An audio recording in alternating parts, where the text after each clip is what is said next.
Oke, jadi kita akan menggunakan di sini teorema utama homomorfisme grup yang pertama, ya ini ya, untuk membuktikan teorema homomorfisme grup yang kedua. Nih. Jadi pada teorema utama homomorfisme grup yang pertama, ini jika F adalah homomorfisme dari grup G ke grup H, maka nanti kernel F itu adalah subgrup normal pada G dan G modulo kernel F isomorfik dengan image F. Ini sudah kita buktikan ya kemarin ya. Kemudian di sini ada yang namanya homomorfisme natural, tetapi ada juga yang menyebutnya pemetaan proyeksi kanonik atau pemetaan proyeksi natural. Jadi jika G grup kemudian N-nya adalah subgrup normal G, maka kita bisa membentuk grup faktor G modulo N yang anggotanya adalah himpunan semua koset-koset kiri dari N. Ya, seperti ini. Bagaimana definisi dari homomorfisme natural seperti ini? Dari P ini adalah homomorfisme dari G ke G modulo N dengan definisi A dibawa ke AN atau koset kiri dari N yang memuat A.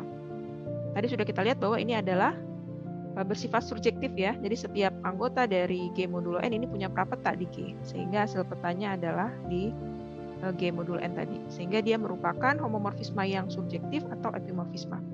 Sekarang kita akan membuktikan teorema homomorfisme grup yang kedua seperti ini. Jika G grup kemudian H dan N-nya adalah subgrup G, dengan catatan N adalah subgrup normal G, maka H modulo H iris N isomorfik dengan HN modulo N. Kenapa N harus subgrup normal G? Kalau N bukan subgrup normal G atau hanya subgrup saja, maka kita tidak bisa membentuk grup faktor yang ini bawahnya N seperti ini. Ya, jadi syarat untuk membentuk grup faktor itu subgrupnya ini harus merupakan subgrup normal dari G. Dan yang di bawah ini ya harus termuat di atasnya, kan benar ya, N itu adalah subgrup normalnya dari yang di atas yaitu G. Nah, di sini kita akan menggunakan homomorfisme natural. Jadi bukti ya, misalkan P ini ya, misalkan P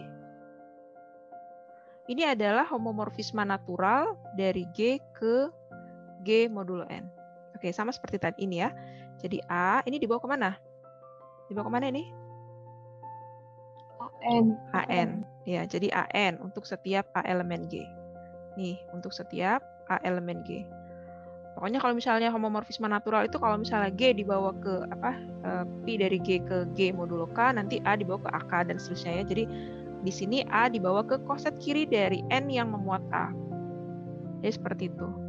Ini sudah dibuktikan ya di sini bahwa ini merupakan epimorfisme. Jadi untuk homomorfismenya ya sudah tidak perlu kita buktikan kembali gitu ya, sudah menggunakan homomorfisme natural.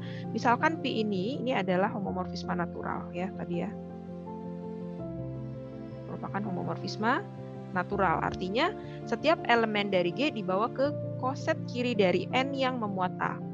Ingat, kita bisa membentuk grup faktor ini. Kenapa? Karena N-nya subgrup normal dari G. Tanpa ini belum tentu bisa dibuat ini ya, grup faktor G modulo N. Nah, selanjutnya kita nggak perlu sampai G. Jadi kita kenal yang namanya pemetaan restriksi atau yang fungsi restriksi yang dibatasi ya. Jadi misalkan P0 itu sama dengan P yang dibatasi pada H. Maksudnya gimana? P yang dibatasi pada H. Coba lihat ini, ilustrasinya seperti ini.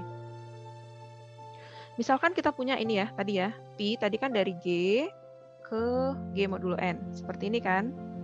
Nah, kemudian kita tuh punya H itu adalah subgrupnya G. Berarti H itu ada di sini.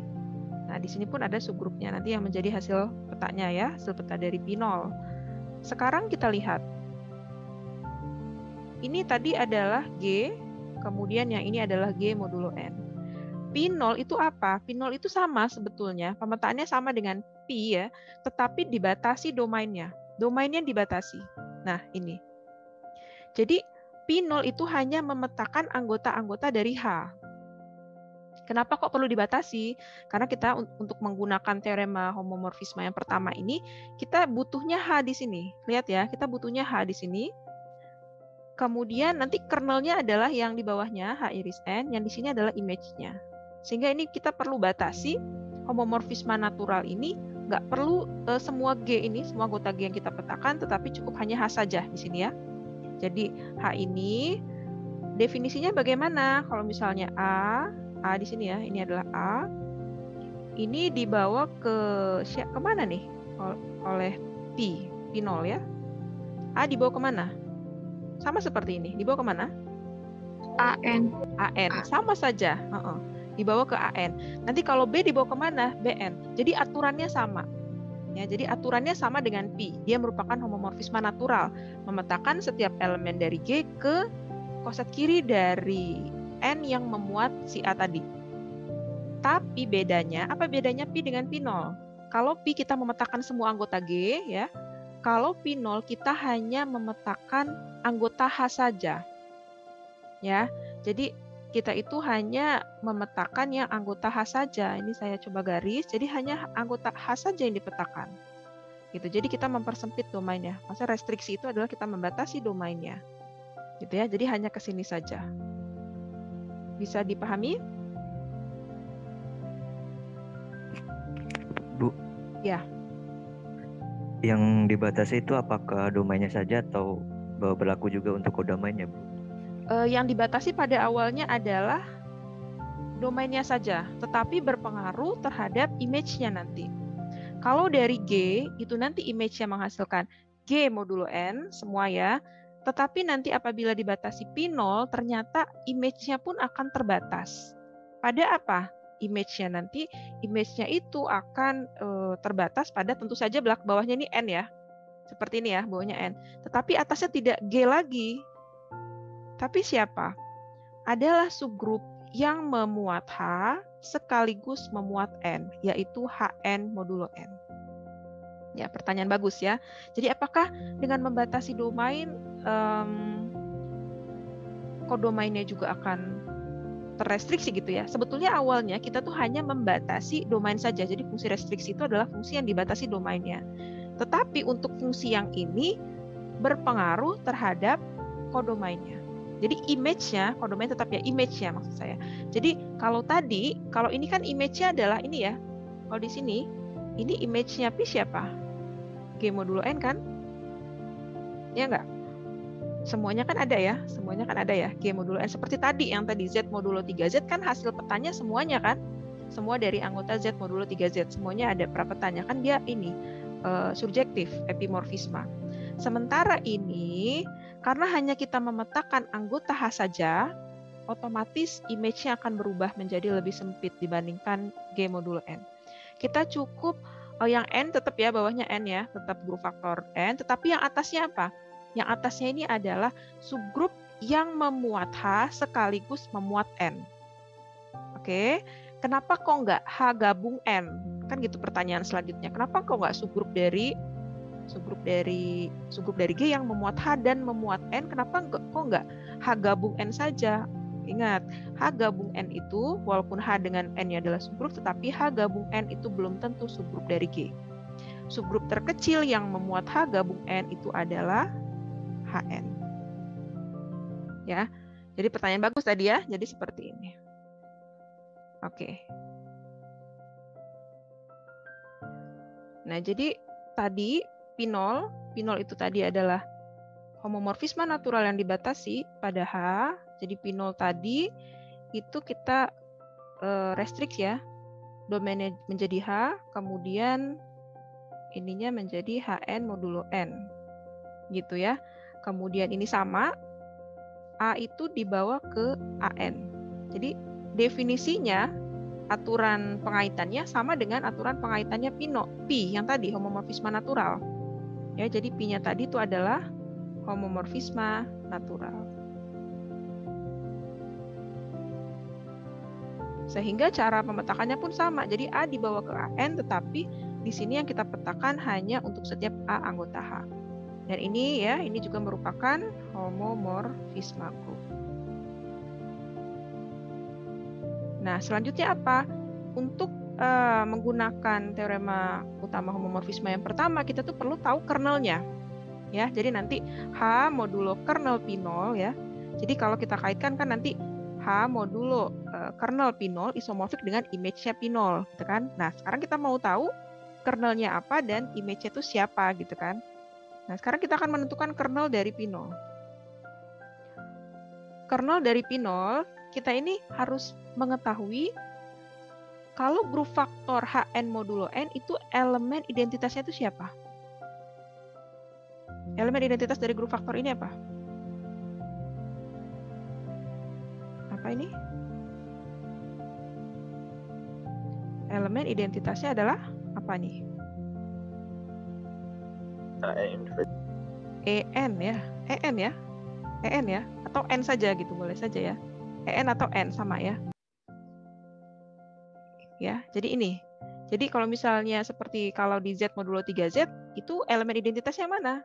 Yang memuat 0 siapa? 3Z ya. Udah berarti 3Z itu adalah elemen identitasnya, yaitu 0 ditambah 3Z.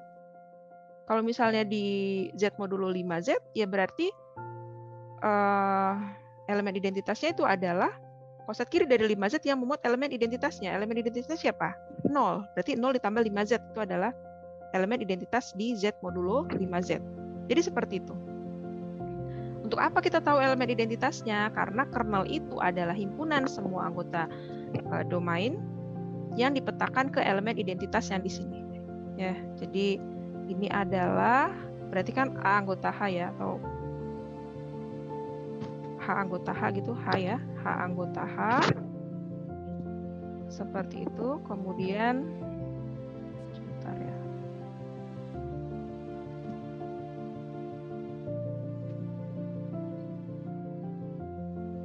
Jadi H anggota H yang dipetakan kemana? Yang dipetakan oleh P0 itu siapa ya yang ini masih nggak unmute siapa ya? Oke. Jadi H anggota H yang dipetakan oleh P0 ke elemen identitasnya. Siapa elemen identitasnya HN modulo N? Siapa nih? Yang ini. N ya? Iya, EN atau N, boleh ditulisnya seperti itu, N. Nah, sekarang H anggota H, apa hasil peta dari P0H? Kalau P0A sama dengan AN. Kalau P0H sama dengan HN. HN. HN sama dengan N. Jadi seperti ini. Dan ini hanya bisa berlaku kalau hanya anggota N. Ya, jadi H ini kan HN ini adalah kita mengoperasikan anggota H dengan setiap anggotanya N. Ya, jadi ini hanya akan berlaku HN sama dengan N ini jika dan hanya jika hanya elemennya N. Baru ini bisa berlaku. Oke ya. Selanjutnya kalau ada H anggota H dan H anggota N, maka himpunannya adalah H iris N. Iya, betul. Ya udah. Terbukti nih kernelnya kan yang di bawah nih tadi ya. Untuk teorema isomorfisme yang kedua kan H modulo H iris N. Berarti udah ketemu deh kernelnya. Sekarang image-nya ya. Jadi selanjutnya apa? Image P0. Image P0 itu bisa kita cari dengan cara seperti ini, menunjukkan bahwa P0-nya itu surjektif. Kalau P0-nya surjektif, berarti image-nya ya HN modulo N. Oke ya. Sekarang ini nanti akan ditunjukkan P0-nya surjektif. Oke ya, dengan cara seperti ini. Untuk apa? Untuk menunjukkan bahwa image P0-nya sama dengan HN modulo N.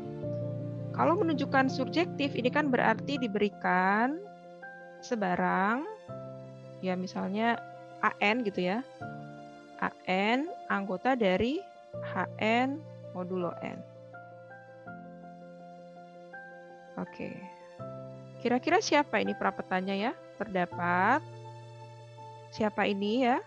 Saya kosongkan dulu elemennya H karena domainnya H. Sedemikian sehingga kalau yang ini dipetakan oleh P0, ini sesuatu ya, itu hasilnya adalah AN. Kira-kira siapa ini dia nih? Yang dipetakan hasilnya AN. A, betul. Jadi kalau terdapat, kalau diberikan sebarang AN anggota HN modulo N, maka terdapat A yang tadi, A yang ini, elemen H, sehingga P0A itu sama dengan AN. Jadi kalau seperti ini kan berarti setiap elemen dari HN modulo N itu ada prapetanya, ya, sehingga terbukti bahwa P0-nya itu surjektif.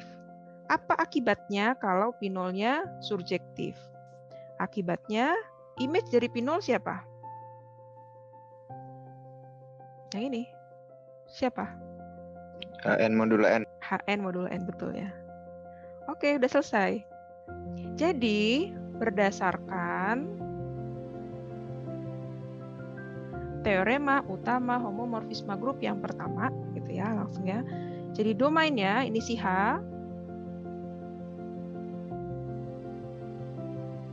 Ini diperoleh ya titik 2 juga ya, nggak apa-apa ya. H modulo dari kernel P0 itu isomorfik dengan image dari P0. Seperti ini kan, teorema utama homomorfisme grup yang kedua kan seperti ini. Atau kita langsung substitusikan nilai kernelnya berapa gitu ya, siapa gitu kan, kemudian image-nya apa. Jadi H, kernelnya apa? H irisan N. H iris N ya. Kemudian isomorfik dengan siapa image-nya? HN modulo N. HN modulo N. Ya udah, terbukti teorema isomorfisme grup yang kedua seperti ini. Jadi H modulo H irisan N itu isomorfik dengan HN modulo N. Tapi dengan catatan tadi ya, dengan catatan bahwa N itu adalah subgrup normalnya G. Kalau H ya subgrup biasa saja ya. Jadi itu adalah pembuktian dari teorema homomorfisme grup yang kedua.